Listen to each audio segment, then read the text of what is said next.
Now, I could make a single joke about the name of this beer, but to be honest, it is definitely a dinner for one. It is it's a meal of a beer.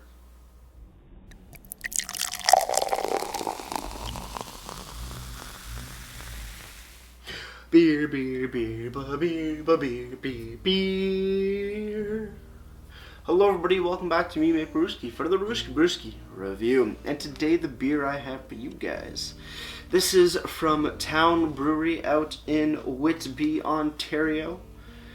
And today we have one of their bigger beers, Dinner for One.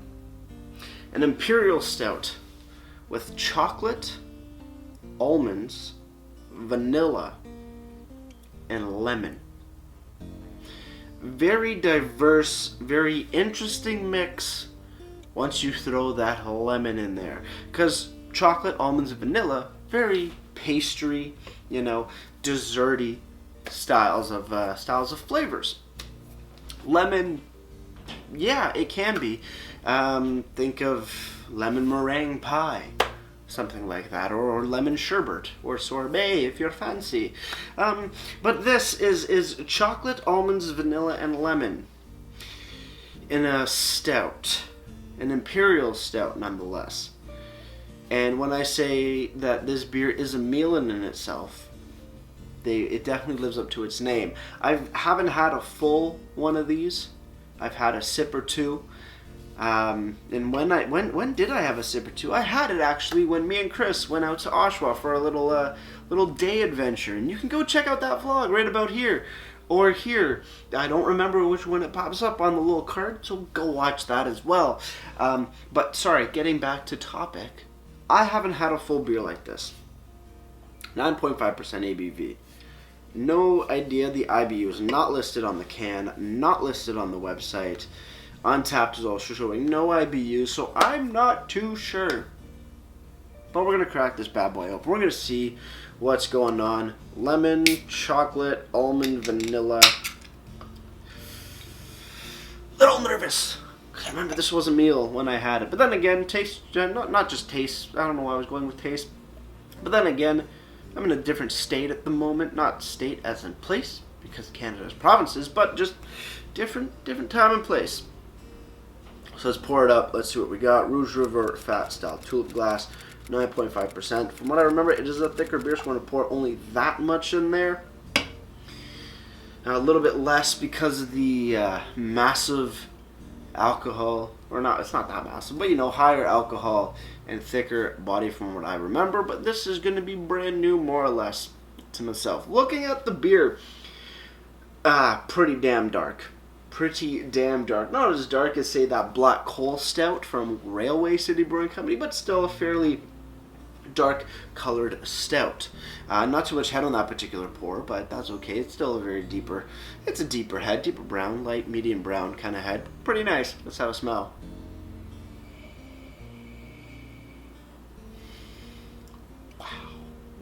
Wow. That is, how do I describe it? Alcohol-infused delicious bakery. Alcoholic-infused delicious... Yep. On the nose, the chocolate is definitely a nice, big, strong backbone.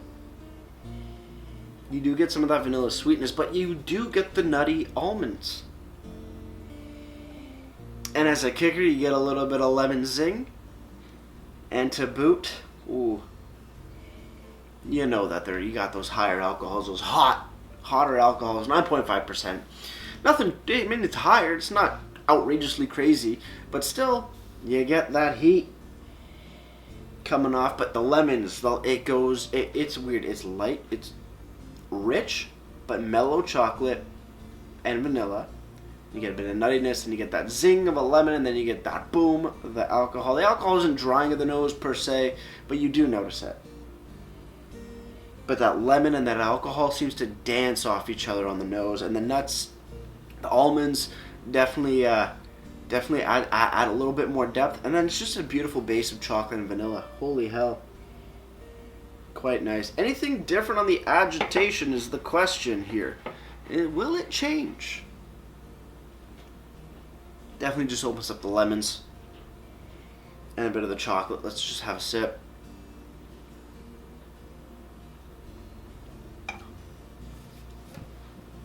On the sip. Chocolate, again, just like the aroma. Chocolate and vanilla, undertones and backbones and backgroundiness. Great base to start off with.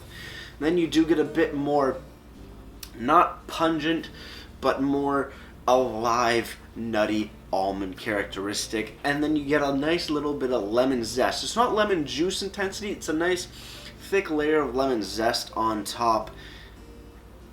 And then you get some alcohol warmth on the back of the throat, down into your body, into your chest cavity, and right down into your belly. So you get a great, beautiful, diverse range of flavors. It is a heavy beer, though. It is a heavier beer. It's thicker. It's somewhat like syrupy or molassesy. Well, maybe not to the extreme of molasses, but you kind of know what I'm saying. You do get some molasses flavors in here as well as just a touch of chocolate. Not chocolate, sorry, coffee, but definitely more pastry. Not pastry, but like chocolatey, nutty, vanilla-y, lemon zest, alcohol-y. It's a big beer. What I'm trying to say in short and sweet terms, it's a big, flavorful beer. So with that said, cheers everybody. Let's keep on drinking.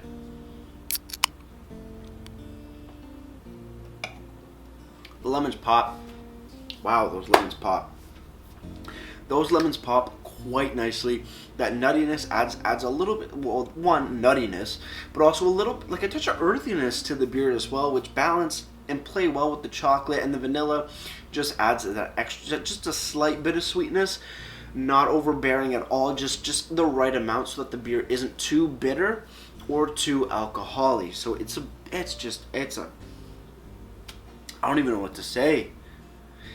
Fantastic. When I first had it, I was a little thrown off by everything. Then again, I was drinking more lighter style beers and mixing this heavy bastard in here. Probably wasn't the best idea for my palate. But right now, as I'm sitting here with you guys, amazing. It is a heavy, thick beer. The lemon seems to give an impression that it's a lot lighter than it is. Quite enjoyable. After a few sips, though, you do get a mixture of the darker bitter notes that usually linger in a stout or a porter, or especially a Russian Imperial Stout style, with the higher alcohols. But the lemons in here add a little bit of a soury note, and that might seem a little weird mixing with a dark chocolate bitterness and spirit style alcohols. It might seem a little weird, but because the way that the lemon comes out in the flavor profile, plus that little bit of extra vanilla sweetness that sort of rounds everything out a lot better, it works. The lemon really works with those dark chocolate notes and higher alcohols in the finish and on the lingering flavor. Jeez, I stuttered like crazy.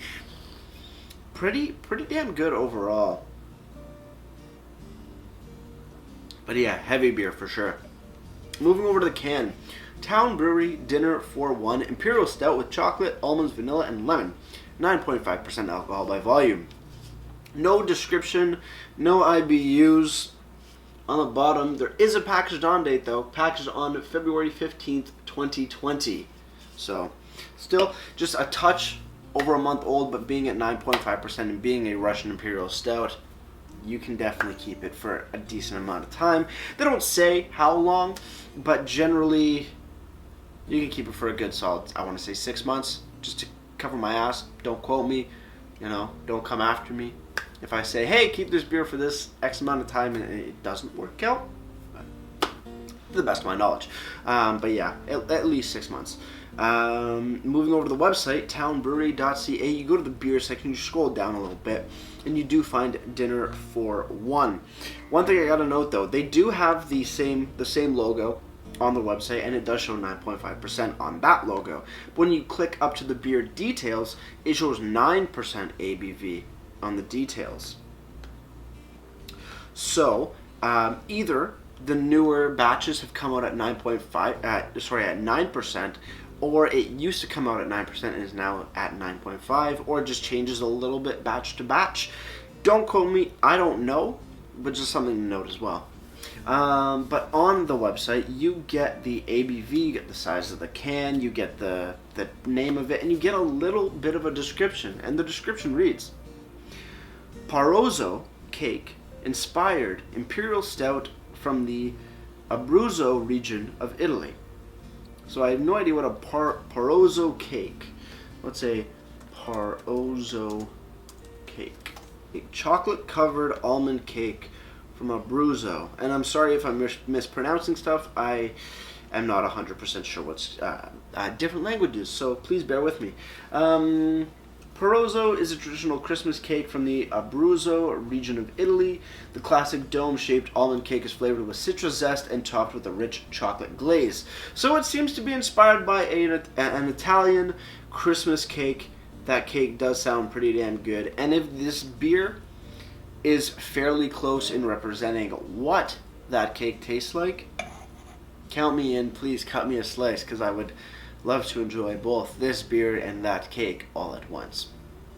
But yeah, very quick, short, sweet sort of description of the beer-ish kind of thing.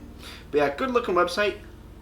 You know what, it does look pretty good. I'm pretty pleased. Information-wise, though, lacking for my personal taste, but still pretty damn good.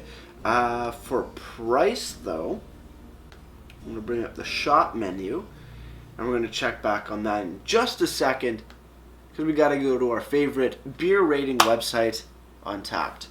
And Untappd has given Dinner for One, or the people that have put their ratings onto Untappd, has given Dinner for One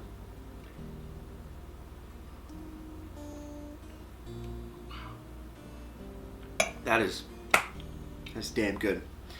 A 3.78 bottle caps out of 5, and that's out of 99 ratings. 3.78. I would think this is at least a 4. It's pretty damn good, not gonna lie. Okay then, moving back to Town Brewery website, because you can only get it at the brewery to take home in a sense. I guess you can get it at different bars and restaurants possibly. I don't have that information, but go check out Town's website. Maybe they tell you. On their website though, for a single 473 ml tall boy can, Dinner for One, you'll be shelling out $6. And I know, $6. It's a lot of money for a 473 ml can, but bear with me. Personally, I would not shell out $6. I already have a hard time sometimes shelling out just under $5 for a tall boy can. Because, you know, it's a risk at the same time, because you're like, is this beer really worth it?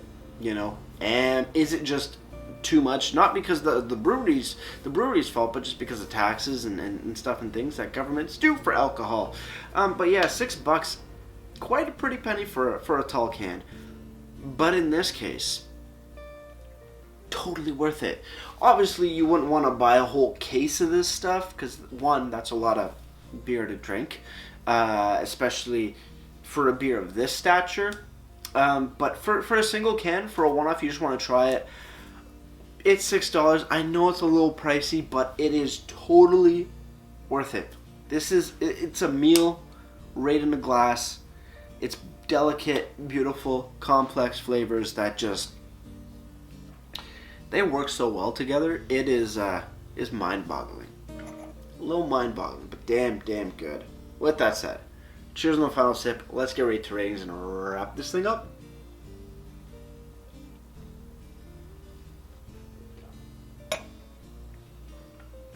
Damn. Town Brewery. Dinner for One. Almond, chocolate, vanilla, lemon, imperial stout. Holy hell. The flavors are all at a beautiful balance in intensity, and they mingle and dance with each other like, I don't know. They play so well together. They flow amazingly together, both in aroma, taste, mouthfeel. I am by far amused and just baffled and excited about this beer. I was a little intimidated by it because I remember the body being very heavy, and at the time when I first had those sips, I was not really looking for a heavy, boozy beer. But right now, as I sit, I definitely am, and I'm, it's a treat. So, if you ever get the chance to go visit Town Brewery, depending on the state of the world, or if you can't but you're in the Ontario area, I would assume that you can purchase it and you can buy it online. So, you have no reason not to go get it. Also, one thing I want to note, because I just went to the shop, it's a $10 flat rate shipping across Ontario.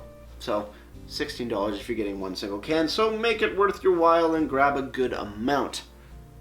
Because $10 can either be a lot or not a lot at all. But overall, this beer is absolutely fan-fucking-tastic. I'm a big fan of this. I already know what I'm giving it. Town Brewery, dinner for one, deserves a solid... part of me wants to give it a 9.5 out of 10, but realistically, it is just so well put together, and it's such a beautiful... I don't know. Everything, 10 out of 10. Go buy it. It's good. It's really damn good. As for presentation, though, the can design does look fairly classic, does look very minimalistic, and I do like the matte finish. This one just tickles my fancy, but information-wise on the can, not so much. Even on the website, though the website does look good, not a lot of information that's provided, which is kind of a bummer. But the good thing, though, they do have a clearly labeled packaged on date on the bottom, so you will always know how fresh your beer is at the time you get it, or at the time you find it in the back of your fridge 3 months later. So, great stuff there. With that said, presentation gets a solid 8 out of 10 for me. Before I leave you guys, if you have any comments, questions, or beers you want to review in the future, you can leave all that information down in the comment box below. If you want to go ahead and like this video or subscribe to me, Maple Bruce, it would be greatly appreciated as well. And with all that said, that's going to do it for me, Maple Bruce. Like I always say, crack a beer and enjoy. Cheers.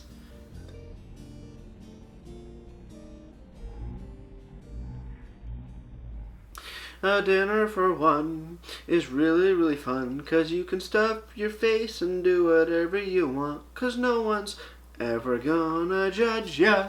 Cheers.